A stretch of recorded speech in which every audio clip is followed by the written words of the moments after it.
Sometimes Wikipedia produces pages that keep me up at night. And I stumbled upon a good one recently. You're gonna like it.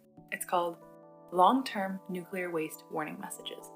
And it asks a question so absurd and philosophical and just perfectly engineered for internet curiosity that I couldn't resist reading it. How do you warn people 1,000 years from now not to touch something incredibly dangerous when they will probably understand none of your language, symbols, or even your cultural cues? We're basically trying to send a post-apocalyptic sticky note across 10 or more millennia to strangers who might not even be humans as we know them. So today, I want to walk you through this nightmare design problem that engineers, linguists, philosophers, anthropologists, and government agencies all failed to solve.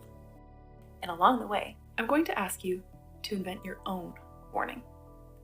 Because after we explore every level of thinking, you might realize why none of our ideas so far work.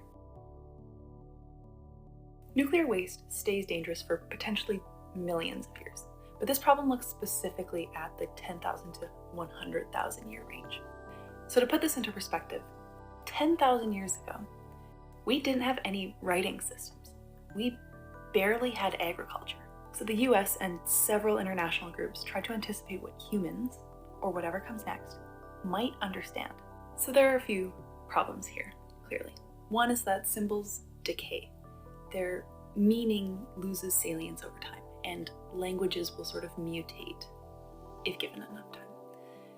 The other side of it, though, is that cultures love to reinterpret warnings as quests.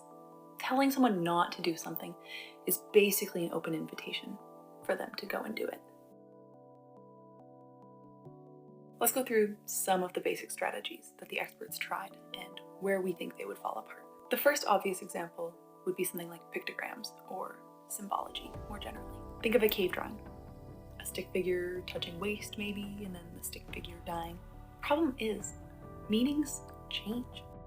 If a future society sees our dead stick person lying down, they might not assume that they're dead. They might assume that they're sleeping or meditating, because those would be the more common times that they would see someone in that position. Even if you take the personhood out of it, we don't have a universal symbol for danger either.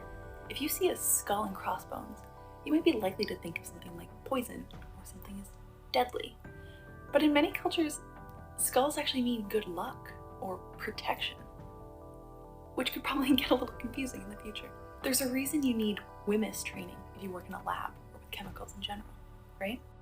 You're not gonna look at an exclamation mark and naturally think of health hazard. In fact, I had to look up that that's what the exclamation mark meant. And I'm also familiar with the exclamation mark as part of my written language. So imagine in the future, someone's not using English or our written language. How would they assume that the exclamation mark is supposed to be a warning to them? We simply have no way to determine how long the meanings that we ascribe to these symbols will actually last. This is another strategy we employ right now. If we add multiple languages, maybe the reach of potential comprehension increases. Okay. But empires come and go. Power changes hands frequently. And as a result, languages change and adapt and disappear rapidly. English might be unrecognizable to someone 500 years from now, let alone 10,000 years in the future. Think of your high school English class, where you had to stand up and read Shakespeare aloud in front of your whole class and embarrass yourself in front of your entire social network. How much of that did you actually understand in the moment? How much did you rely on the interpretation of your teacher and the secondary sources that they used to reinterpret Macbeth? How much gets lost as the words used fall in and out of popular use? Only half of the top 10 most spoken languages today have been around for longer than 1,000 years. And we're trying to meet a timeline that's 10 or even 100 times longer than that. It's just not reliable. make the site look menacing. Spikes, jagged stones, unnatural geometry. But anthropology quickly shuts down this idea, because archaeological sites that look creepy today, we explore them first. Of course we do. We are the horror movie characters that we scream at through the television screen, following a scary noise through a haunted house. If the people of the future maintain our curiosity at all, there is no shot that they are leaving any sort of dreadful archaeological site alone. That is for sure a Pandora's box. It is the next fruit from the tree of knowledge and good and evil. This one's really interesting. We could try to make this area a taboo, try to pass down some sort of mythology through word of mouth. The problem is taboos fade.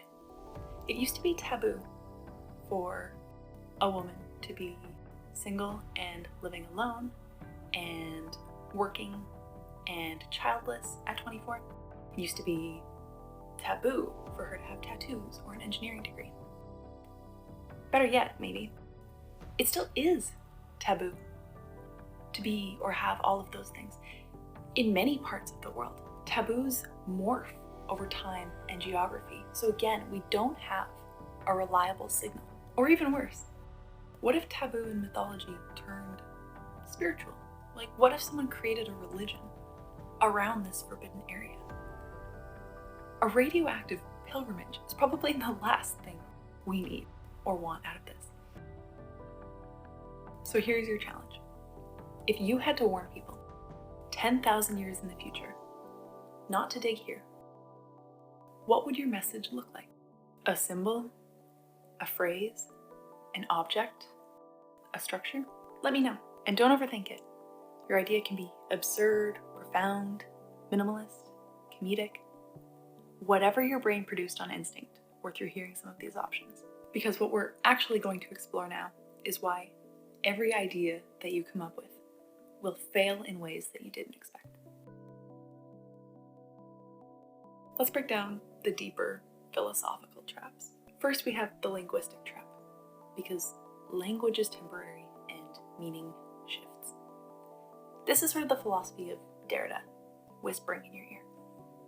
Every signifier drifts over time. Trying to freeze meaning for 10,000 years might genuinely be impossible.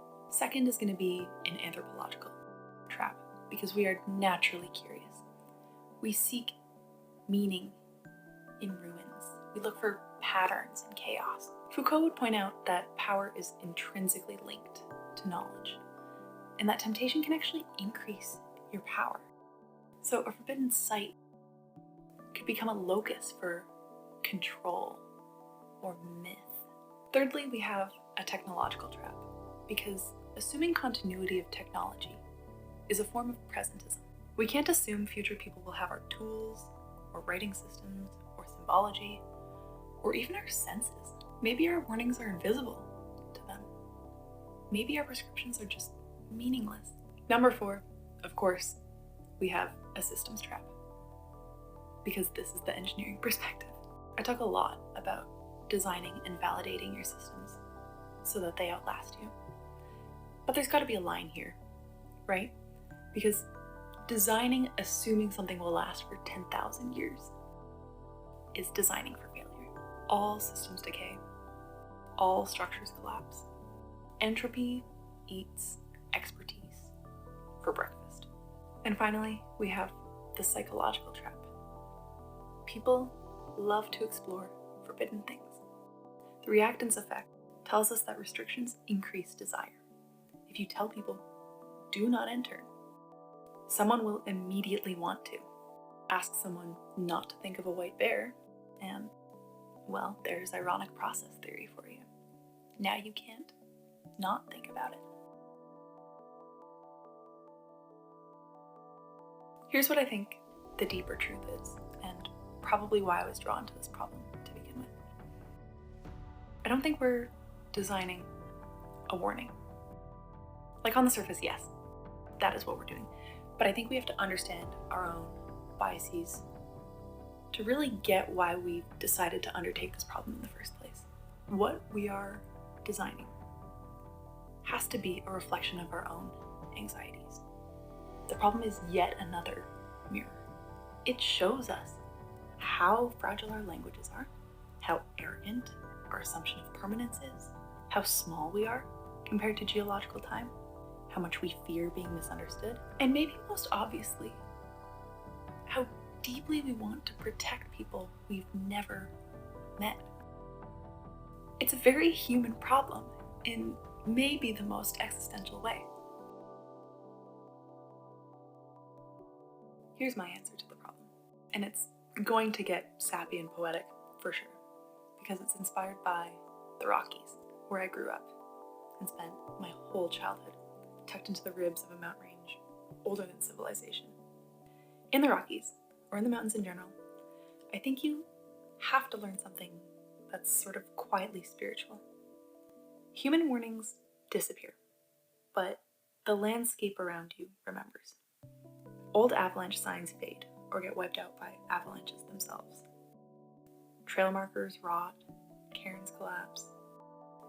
The forest reclaims everything that we try to fix in place. But the mountains engulf all of it.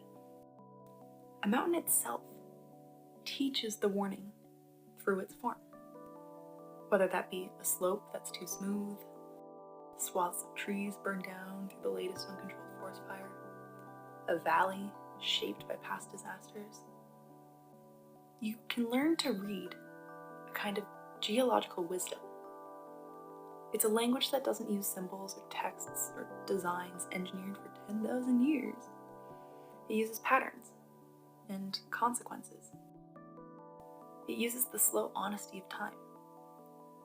If you stand at the top of a mountain range and peer out, you realize we will not out-design entropy or out-communicate culture. We will not outsmart the future. I don't have one cohesive conclusion here. I don't have an answer. I honestly couldn't narrow it down. But if I were working on this problem full-time or as a researcher, I had a few other considerations that I would consider adding to the list that I'm going to pose here as sort of reflections for you to chew on. The most obvious and optimistic addition would be something about prevention, right? The best solution will require some form of accountability. In systems engineering, the most elegant design has the foresight to remove the problem entirely, where warnings become obsolete. The future needs us to make fewer messes that require this sort of cryptographic tombstone. So, what can we redesign now so that the future doesn't have to fear us? This looks like well-kept systems. So, stable climates, safe infrastructures, historical documentation, and continued education. Secondly, in lieu of total prevention, the next best solution would implement some more rigorous stewardship.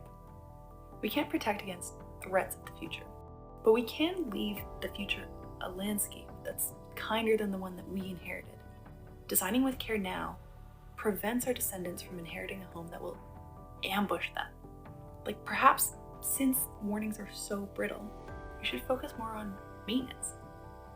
Things like sustainable agriculture and energy. Institutions that remember. These are the things that let the future breathe without reading our footnotes. Thirdly, I think we really need to strike a balance between humility and mythology. Because every attempt to warn the future is really just us sending out a message to the future, which I think is just an attempt to narrate who we are. But like we said, stories erode. Heroes become villains, dangers become quests, and taboos become dares. If we stop asking ourselves how to stop our progeny from misreading our story, we might actually have time to ask what story we're living right now that they'll reinterpret. Our fears today become their myths. So how can we live in such a way that we'd be proud to become someone's legend? Simultaneously, designing warnings for 10,000 years in the future should force a strange humility. We are temporary. Our symbols are temporary. And our understanding of danger is temporary. So maybe the most responsible thing isn't to shout into the abyss, but to act with the humility that someday someone else will stand where we stand, knowing way more than we do, and deserving better than a world that requires deciphering ancient riddles just to stay alive. All this to say, every attempt to warn the future is, I think, an act of empathy just stretched across centuries or millennia. We're imagining people we will never meet, their bodies, their questions, their mistakes, their hope. And this whole nuclear waste puzzle seems quite tender to me, because we don't just want them to be safe. We want them to feel that someone tried. Maybe 10,000 years ago, our ancestors didn't have the tools to communicate their wisdom to us. But what would it have meant to us to know that they were thinking and acting with us in mind? The most enduring ethical act might just be that small gesture, to reach forward with kindness, even knowing the message might never land, that we might not be capable of carrying it out. Empathy may be the only signal that echoes across time. And with that, thank you for being here, and take care.